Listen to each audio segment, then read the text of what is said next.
we come on the air saying things I never thought I would say into a microphone, which is the following. We're on Disney Plus and the ESPN app. Sir. On ESPN Radio, presented by Progressive Insurance.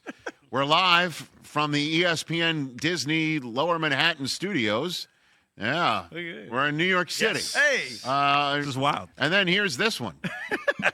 Phillip Rivers has been signed by the Indianapolis Colts in 2025. Hey, oh my Wow. Now, he has been signed to the practice squad, which means he's not playing against the Seattle Seahawks this weekend, people. But he is back in the NFL for the first time in 5 years. Whew. This is why he is eligible for the Pro Football Hall of Fame Canton class of 2026. He still is if he stays on the practice squad. And what this also does is lend, as our friend Ian Rappaport in his latest post over the commercial break, as this story is just broken, is pointing out he was Phillip Rivers' instrumental. And I think we talked about it when the young man, if you will, joined us on a Zoom during the college football playoff run last year. Riley Leonard is I guess, protege of Phillip Rivers. Right. Phillip Rivers is somebody who's been in this kid's ear and certainly in this kid's life. And if Riley Leonard's going to be the one to go into Seattle for this 8-5 Colts team that has a shot at the division, has the shot at the playoffs that we all thought they have no shot with because Daniel Jones is done for the year. I mean, Phillip Rivers being on the sideline with an earbud or, whatever practice squad players are allowed to do might be helpful. And also, if anybody knows Shane Steichen's offense, it would be a guy that was with Shane and vice versa when they were San Diego Chargers together. Or it might have been the L.A. Chargers back 2017. Were they the L.A. Chargers yet? They were. Yeah. He moved. Okay. Well, at any rate, 17. Phillip Rivers. It's an easy call for the Colts to make. Hey, you remember? You haven't changed your number from the last time we spoke to you when you finished your career with us. Hey, you want to get in Shane's playbook again? You want to talk to Riley Leonard? You want to maybe get yourself in football shape, maybe throw to the guys during a certain portion of the week? I mean, do we see him under center for the Colts? Does he actually have the ability to come off the couch, come out of his home in Alabama, and play football in December? And you'd look at their schedule, too. I mean, these are games that they are already going to have their hands full with. And you look at some of the ways that some teams are finishing up their Final Four games. The Colts' Final Four is at Seattle, home for San Francisco, home for Jacksonville, which just beat them up, and then at Houston, which is beating everybody up right now. They're equal opportunity quarterback abusers right now. And that gauntlet in December, again, home dates are one thing. The good news is they're all indoors or in California. I mean, no, they're not. I mean, they're not. They're all indoors. They've got 2 home games, and they're at Houston. He's not playing in Seattle this weekend. I mean, that's just not happening. And so Riley Leonard, hopefully, is going to be healthy enough and get out there and do his best in a game that the Colts have to have. I would be stunned if Phil does not play this year. If he doesn't play this year. They're signing him to the practice squad for a reason. That means they do have concerns about Riley Leonard's health. The knee is kind of banged up, right? Brett Rippon on the practice squad. Does he get elevated? Tyler Warren is the emergency backup quarterback. I think Phillip is a stable hand in case they need him, and I'd be shocked if they don't. Well, I mean, he better be ready. Oof.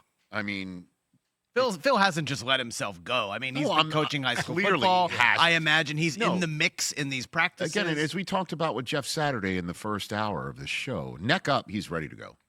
I mean, neck up. It's not like he can step out there and in live action be able to dissect the defense and figure out what's what. Quick twitch muscles that haven't been used in a while, the ability to, maintain throughout a 3.5-hour game. I mean, running around, trying to protect himself by getting rid of the ball obviously is one thing. Jonathan Taylor would be another way to protect yourself, is to get him going. But, I mean, this is a tall order and just a sign of two things. One, desperation. This is a desperate move. For a team that flipped all their first-round picks in the next two drafts for Sauce Gardner to try and bolster a run that at the time in early November looked like playoff bound. 8-1 teams usually make the playoffs. Oh, yeah. Right. You know what I mean? Right. 8-2 teams make the playoffs. Now they're 8-5, and Sauce didn't even play last week, and they're out of their draft choices to try and maybe choose a quarterback in the next couple drafts if Anthony Richardson ain't it. I mean, can he come back from the orbital bone? Is he just done for the year on an injured reserve? Can he come back from it? There hasn't even been an update on Anthony Richardson. Well, clearly them signing Phillip Rivers to their practice squad is an indication that Richardson's not around the corner. He's not in their plans. Or they figure a 44-year-old coming off of the couch in Alabama or whatever he's doing in Alabama.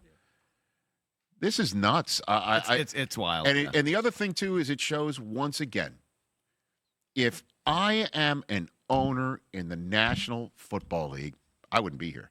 But other than that, that's true. You wouldn't. No, you know what? I'd be here because I love you guys. I love doing this. We could be in the front office. I love doing it. You'd have an extra 2 hours, 3 hours.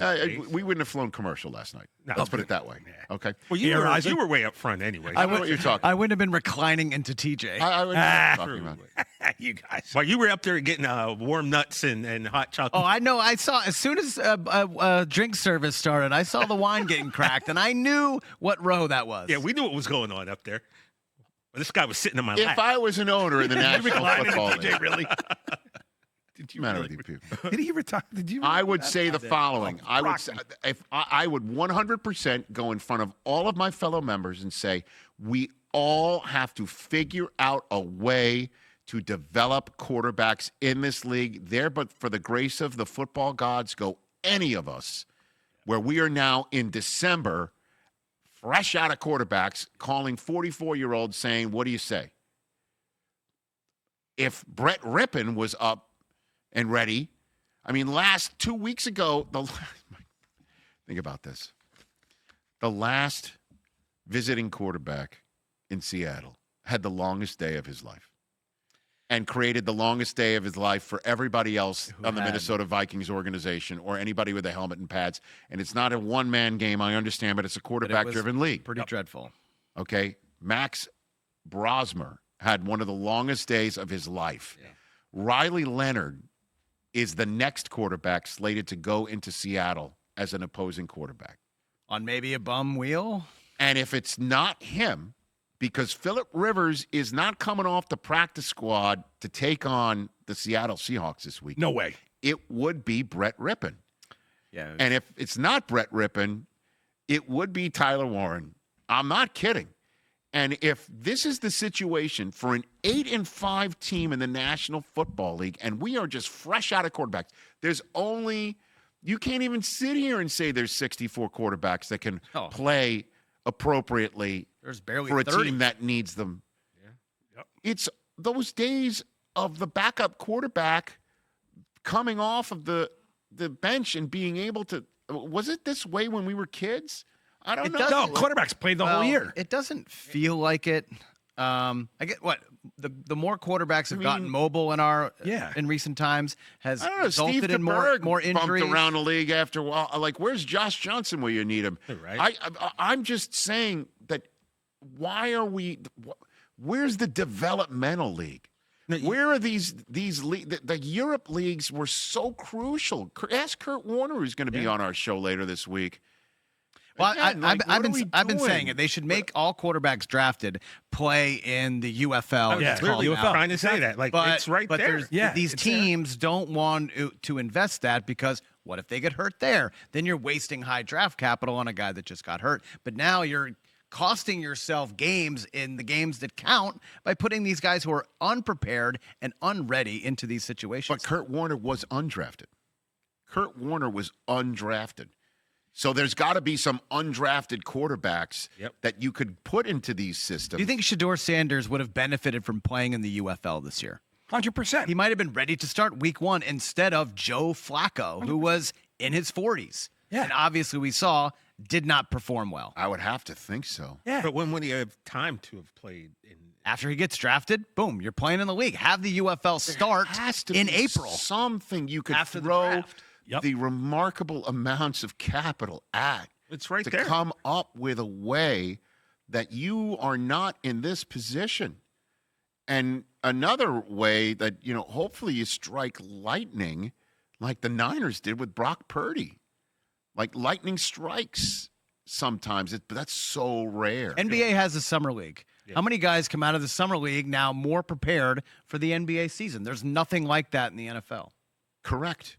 Major And League now- Baseball has a full minor league baseball system. Like, The UFL. if there could be a way where you get 64 guys able to do this thing, and then you expand it to, you get 90-something? I mean, that's a tall order. Oh, that's a lot. I mean, Well, every but- team has 3-4 quarterbacks on the I roster. mean, this including is the practice part squad. and parcel of what That's is that's 100 wrong. guys. That you're now, but again, we're in a seat of Disney in Lower Manhattan. This is a Disney movie. Yeah. Leave the 10 kids at home, Yep. kiss the wife. I'm going to Indianapolis for a few weeks. And by the way, I mean, And that, this mov- isn't that just- movie ends with confetti. I'll be honest. if Like, we're let's be honest as being well. Disney. This is a commitment. This is not fun. Like, we're having our fun with it. Yeah. But if you wouldn't mind putting up that schedule one more time here for the Indianapolis Colts, he is leaving his fam Christmas time. Oh, yeah. Like, he is going to be away from the family during the holidays and New Year.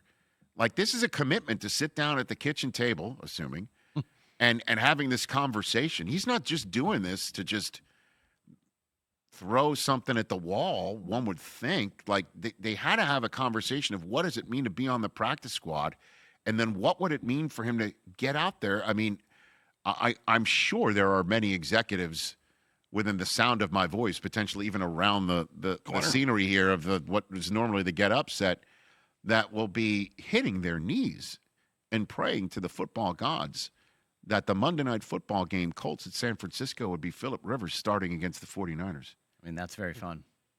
Oh, yeah. Right? Yeah. And then, their season on the line against Jacksonville at Houston, Phillip Rivers going against those teams.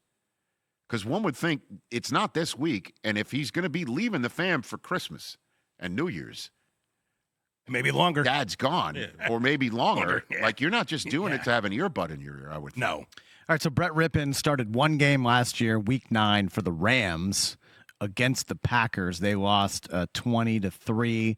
He was 13 for 28 for 130 yards and interception. I mean, again, the Jets were down to quarterback 3 this weekend. That was a wrap. I mean, you get down to quarterback 3, it's a wrap for most people. And all I'm saying is let's come up with a system where maybe it's not a wrap. Maybe you find more Purdy's. And the thing is, interestingly enough, Purdy didn't have a developmental league, unless you want to call sticking at Iowa State for 60 starts is a developmental league. That's the other issue, Rich, is a lot of these teams, like look at Anthony Richardson. How many career starts did he have at Florida? Hardly A any. dozen? That's Right. the thing. These guys aren't getting the rep. That was a knock on Trey Lance, right? Didn't play a lot of football. Right. And they come into the league just unprepared. Phillip Rivers. I think the thing about Rivers, guys, Man. is his game wasn't predicated by his athleticism, right? Definitely So not. it's not like you're going to look and be like, oh, he's lost a step there. It was all about what was up here. Mm-hmm. I'm sure he took care of himself. He doesn't seem like a guy who went and hit the bottle and just ate a lot. He was still active. Hey, you made it all the way to the end. Thanks for that. Check us out every single day streaming live on Disney Plus and the ESPN app 12 to 3 Eastern.